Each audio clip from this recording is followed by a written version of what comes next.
డబ్బు, అనారోగ్యం, ఉద్యోగం, వ్యాపారం, అప్పులతో బాధపడుతున్నారా? మీకోసమే launch your future programme.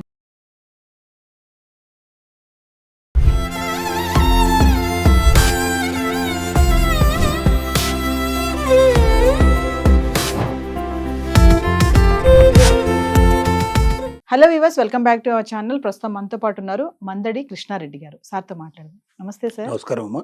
Krishna Reddy గారు, ఈ మధ్య కాలంలో చూసుకుంటే చాలా వార్తలు ఎక్కువగా ఏంటంటే 60-70 పైన పడిన వాళ్ళు, వయసు పడిన వాళ్ళు తోడు కోరుకుంటున్నారు. అది ఎలా అయినా అనుకోండి, చాలా మంది విమర్శిస్తున్నారు.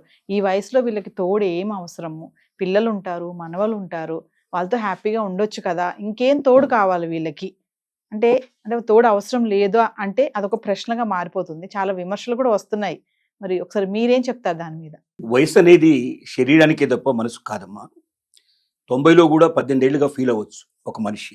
నిజం చెప్పాలంటే ఫారిన్ కంట్రీస్లో మనం చూస్తే, వెస్ట్రన్ కంట్రీస్లో ఈవెన్ 80స్లో 90స్లో కూడా మ్యారేజ్ చేసుకుంటారు. ఒక్కొక్క లైఫ్లో 30 పెళ్ళిళ్ళు 40 పెళ్ళిళ్ళు సాధారణమైనటువంటి అమెరికన్ కల్చర్ ఇట్లా మీరు తీసుకున్నట్టయితే వెస్ట్రన్ కల్చర్స్లో. అంటే మనిషికి తోడు అనేది చనిపోయే చివరి క్షణం దాకా అవసరం ఉంటుంది. ఎందుకంటే సంఘజీవి మనిషి అనేవాడు. ఒక మనిషిని తీసుకెళ్లి అడవిలో పెట్టేసి ఒక పెద్ద బిల్డింగ్ కట్టేసి ఒక బిల్డింగ్ కట్టి అందులో ఉంచేసి 100 కోట్ల రూపాయల ఆస్తులు, అలాగే అంటే డబ్బు, బంగారం, వజ్ర వైడూర్యాలన్నీ పెట్టేసి కావాల్సిన భోజన పదార్థాలన్నీ పెట్టి బయటకు వచ్చేస్తే అతను 1 మంత్ కన్నా, ఒక 15 రోజులు 20 రోజుల కన్నా ఎక్కువ ఉండలేడు.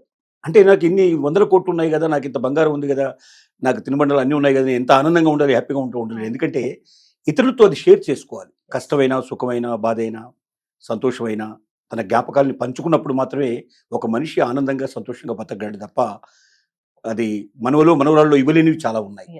ఒకవేళ తల్లిదండ్రులే ఇవ్వగలిగేవి అన్నీ అయితే మరి పిల్లలు ఎందుకు ఇవాళ 15 ఏళ్ళకి 18 ఏళ్ళకి ఎంతో మందిని చూస్తున్నాం. మనం జంట చూసుకొని వెళ్ళిపోతున్నట్టు పరిస్థితి మనం చూస్తున్నాం. పరువు హత్యలు మనం చూస్తూ ఉన్నాం.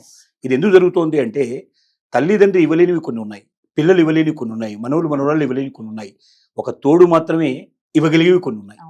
కాబట్టి ఆ తోడుతో తపత్రపడేవాళ్ళు, తోడు కోసం ఆశించేవాళ్ళు, ఆలోచించేవాళ్ళు 90 ఏళ్ల దాకా కూడా ఉన్నవాళ్ళు ఉన్నారు, 99 ఏళ్ల వయసులో కూడా కోరుకునే వాళ్ళు ఉన్నారు అని చెప్పడానికి ఆశ్చర్యపడాల్సిన అవసరం లేదు. దీన్ని తప్పని నేరం అని చెప్పడానికి కూడా లేదు. ఎందుకంటే మన చట్టం లోపల ఒక వ్యక్తి ఈ వయసు వరకు పెళ్లి చేసుకోవడానికి వీల్లేదని కానీ ఆ నిబంధనలు, రిస్ట్రిక్షన్స్ లేవు ఇక్కడ.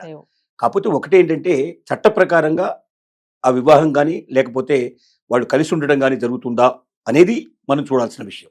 అంతకు మించి ఇది తప్పు, ఇది నేరం అని చెప్పడానికి ఏ పిల్లలకు హక్కు లేదు, ఏ మనవాళ్ళకు హక్కు లేదు.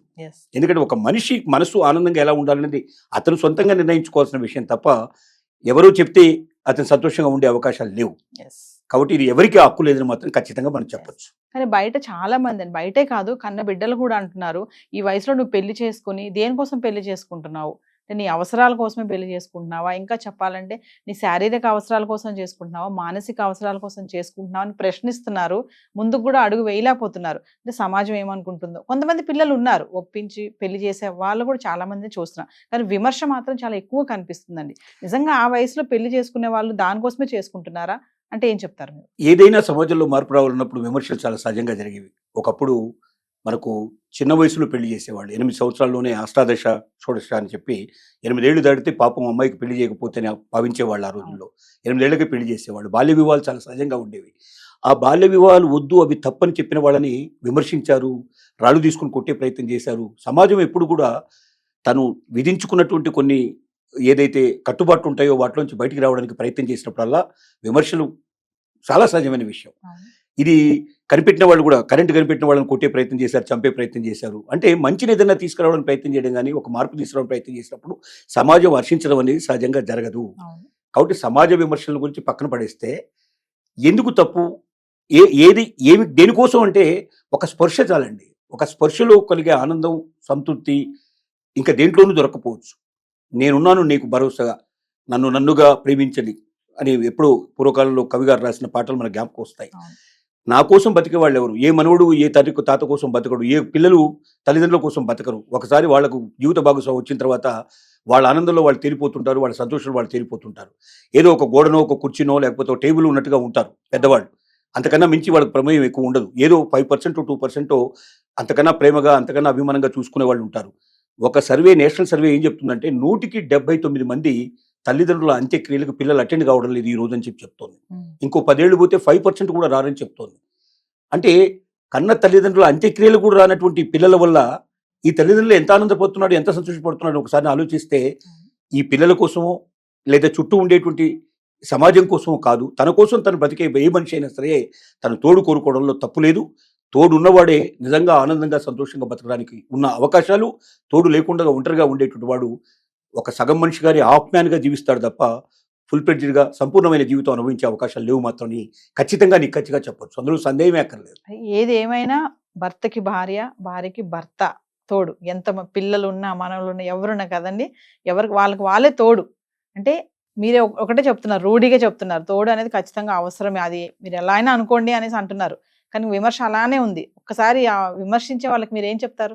విమర్శించే వాళ్ళకి చెప్పేది ఒకటే, మీలాగా విమర్శించిన వాళ్ళు చాలా మంది తర్వాత నోళ్లు మూసుకున్న వాళ్ళే.